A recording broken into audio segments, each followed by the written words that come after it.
son artiste qui a marché prêcher la vérité, mais il pas jamais comprendre. En guise ça même, il prend moi, il voit me jeter dans le coin, par contre le soleil levé, ni le soleil couché. Le coût global de la reconstruction en Haïti à la suite du séisme était estimé à près de 10 milliards de dollars.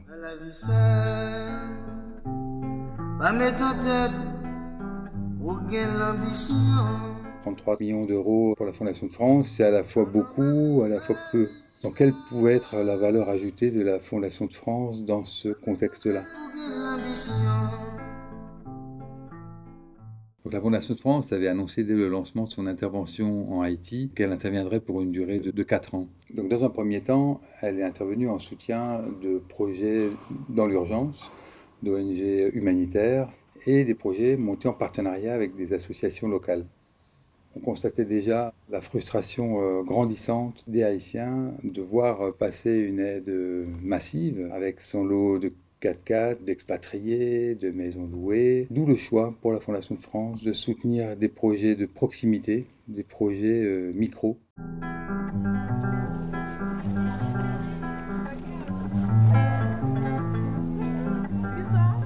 Les tremblements de terre, on a regardé moun te gen on bagay y a fait moun yo travail. Mais ou regardé wa moun sa yo bay on bot, on maillot, cash forêt, on y a même yo paye yo moun na fin travail, ils font un mois seulement. Après ça, faut que yo prend l'autre moun na bagay doit faire 2 mois. Mais les moun sa vinn travail, li pa gon en profession. Li pa gon bagay ni entreprendre. Comme la fini, il a toujours le même problème yo. L'idée des fils, elle est née 3 mois après le séisme, à la suite de nombreuses rencontres et d'entretiens avec des Haïtiens. L'idée était d'avoir à travers ce programme des actions de renforcement et d'appui aux associations.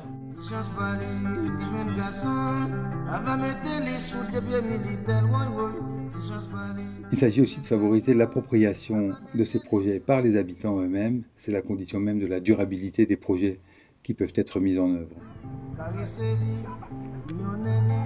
Les petites associations n'ont pas l'habitude de gérer directement des projets. Parfois, ils étaient des bénéficiaires d'actions de projets gérés par des organismes, mais gérer leur propre projet, gérer leur propre financement, ça, c'est nouveau. Pour nous, le caractère innovant des fils, il réside en 3 points. D'abord, dans des contextes comme ça de post-urgence, les besoins et les réponses sont encore très souvent définis par les grands bailleurs ou par les grandes ONG internationales. Là, il s'agit de donner aux Haïtiens la possibilité de décider par eux-mêmes. Il s'agissait d'aider les associations à grandir, à produire et aussi à se connaître l'une l'autre dans un département donné. 4 domaines prioritaires ont été retenus. Les services urbains et sociaux dans les quartiers de Port-au-Prince principalement, l'action dans le milieu rural et le développement agricole, le développement économique, la création d'activités, l'accès à des revenus, et puis le secteur culturel, parce que c'est la colonne vertébrale du pays, c'est un facteur de cohésion sociale absolument essentiel, et quand tout s'effondre, il reste la culture. La deuxième grande étape de la mise en place des fils, c'est l'identification et le choix des partenaires qui vont pouvoir gérer ce dispositif. On a partagé des réflexions avec des partenaires installés de longue date en Haïti, qui s'appuient sur des équipes tout à fait locales. Il s'agit du cas du GRET, qui intervient depuis plus de 15 ans dans les quartiers à Port-au-Prince, ou d'AVSF, qui intervient dans le milieu rural, Entrepreneurs du Monde, qui intervient dans le crédit et dans le développement de micro-entreprises. Et pour la culture, on s'appuie sur la Fondation Culture Création. Les filus, c'est un truc un peu nouveau. Ce n'est pas nous qui arrivons dans les quartiers avec les projets. C'est l'association qui identifie son projet et qui vient avec l'idée de redonner la vie dans les quartiers qui ont été touchés par le séisme, particulièrement dans les quartiers défavorisés.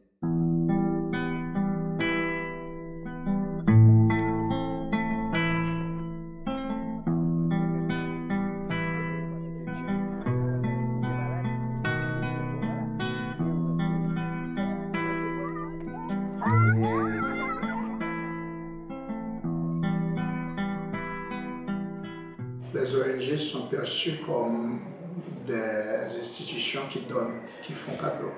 Alors, avec le programme Philanthroprise, l'objectif a été d'aider les gens à monter des activités pérennes, créatrices d'emplois. Nous parlons de richesse. Donc déjà là, on a un autre discours. Avantage nous gagnons nous-mêmes, nous gagnons matériel ça, nous te souhaité gagner, nous pensons c'est prêter, nous t'avons prêter corps ou bien par contre côté nous t'avons jeune comme pour acheter, nous posséder matériel yo. Et puis ça qui plus et marqué tout avec entrepreneur du monde pendant un an, on connaît des comptes, c'est son bagage qui est autodidacte des comptes pour compte moi. Qu'on y a même allé dans une grande école à partir de connaissances ça pas de problème. Et puis, ça vient faire nous penser à créer un centre professionnel Lambertex. Nous avons une formation et puis nous avons des machines à coudre. Pour être capable de travailler, faire stage, nous sommes capables de camper là-dedans pour travailler dans l'entreprise là. Et puis, nous même tout, nous sommes capables de créer propre entreprise par eux, qui veut dire que ça son gros rêve nous avons nous avons réalisé. C'est un projet qui vise à financer des initiatives portées par les associations haïtiennes, mais qui se trouvent en milieu rural. Nous avons pu financer des projets avec des thématiques différentes. Ce sont par exemple les thématiques qui sont liées à l'amélioration de la production agricole, par exemple comme l'accès aux semences, des projets qui sont liés à l'amélioration de la santé animale et à l'amélioration de l'élevage, des projets qui sont liés à l'amélioration de l'apiculture traditionnelle, et aussi des actions qui sont liées à l'aménagement ou bien la réhabilitation d'infrastructures hydro-agricoles comme la réparation, construction de canaux d'irrigation, construction de citernes familiales, etc.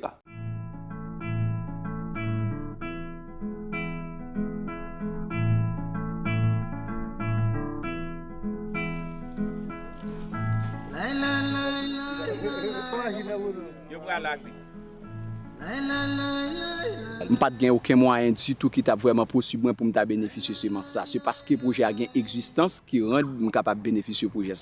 Et juste maintenant, pour le projet a plus, j'arrête toujours pour être capable d'aider m'avancer plus parce que moi-même, je suis satisfait d'après le projet à me bénéficier là carrément.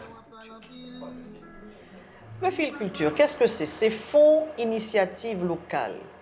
C'est un programme qui a été conçu pour venir en aide à certains secteurs bien précis, de Léogane, de Port-au-Prince, des NIP aussi, qui ont tout perdu. Par exemple, local, qui ont perdu du personnel, des matériels et même leurs archives. On peut identifier 3 grandes étapes dans la mise en place des fils. D'abord, définir des secteurs d'intervention prioritaires, prenant en compte 2 préoccupations.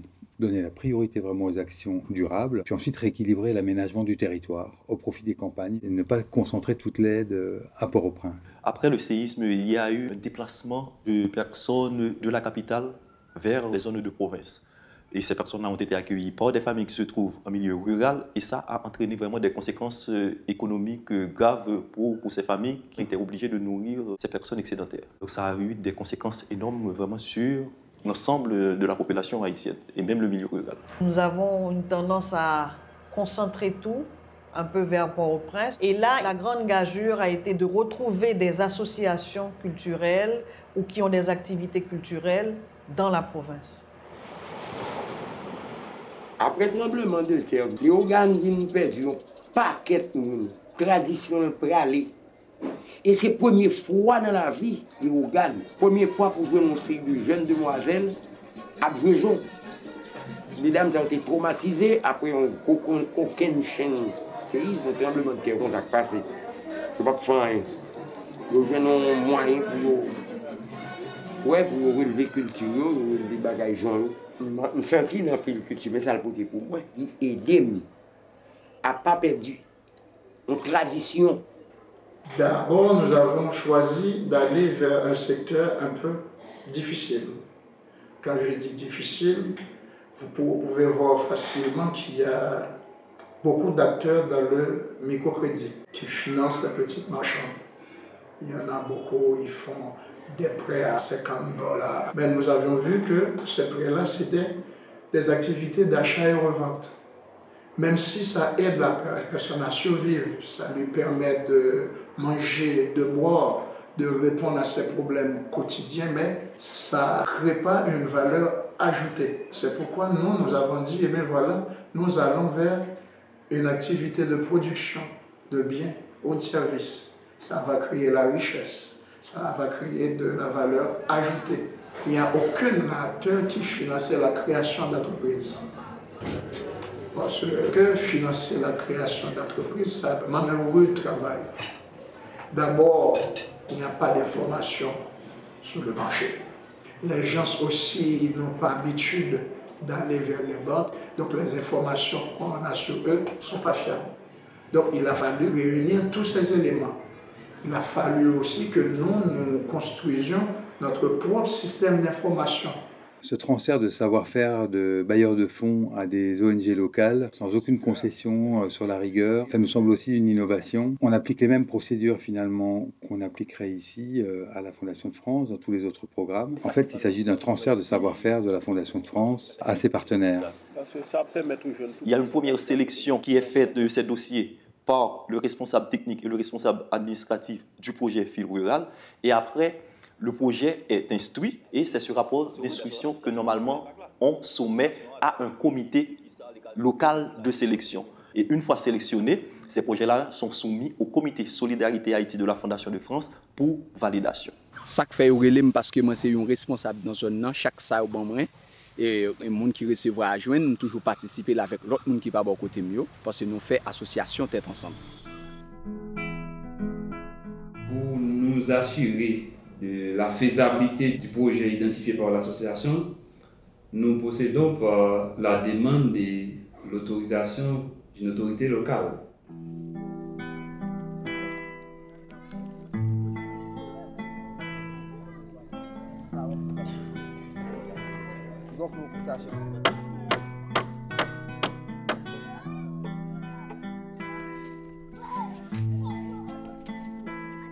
Les zones qui n'ont pas aucun espace de loisirs, pas l'école dans la zone, pas rien dans la zone. Que nous ne pas faire à nous-mêmes seulement, nous sommes avec l'autorité locale, surtout et Kazek avec la zone, qui te dit nous, si nous faisons, oui, pour eux-mêmes, ils ont réussi pour la zone. Parce que pour un petit monde ici pour jouer, il est obligé de descendre juste et Fontamara.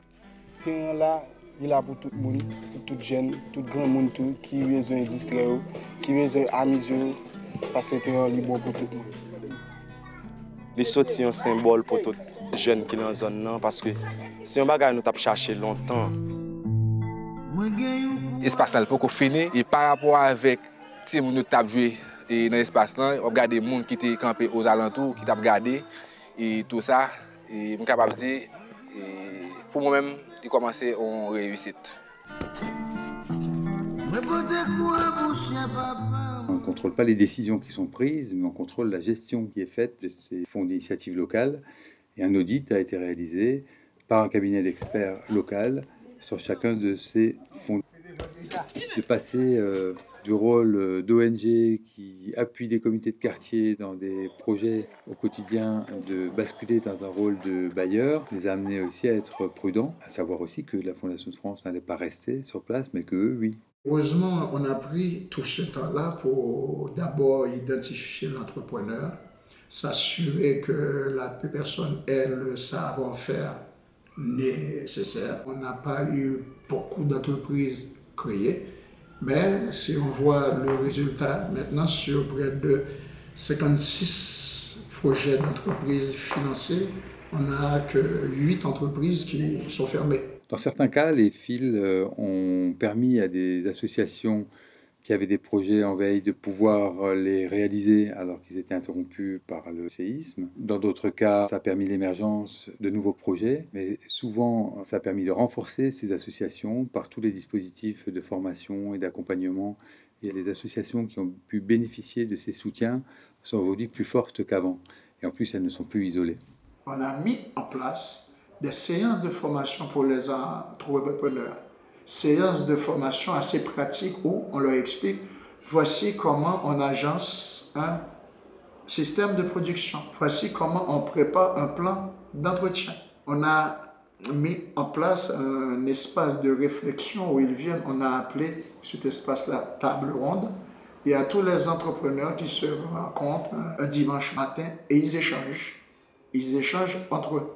Avec les plus de 300 projets qui ont été soutenus, ça fait près de 100 000 Haïtiens qui ont vu très concrètement leurs conditions de vie améliorées. Donc cet objectif-là, de toucher par des actions très concrètes, rapides, des projets locaux, cet objectif-là, il est atteint.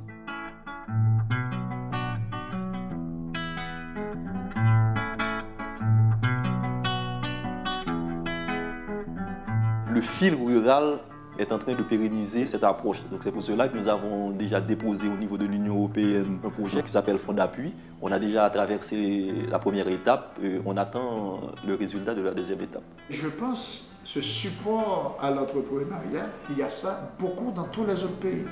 Aux États-Unis, en France, dans les pays asiatiques. Nous, c'est la première fois qu'on a ça.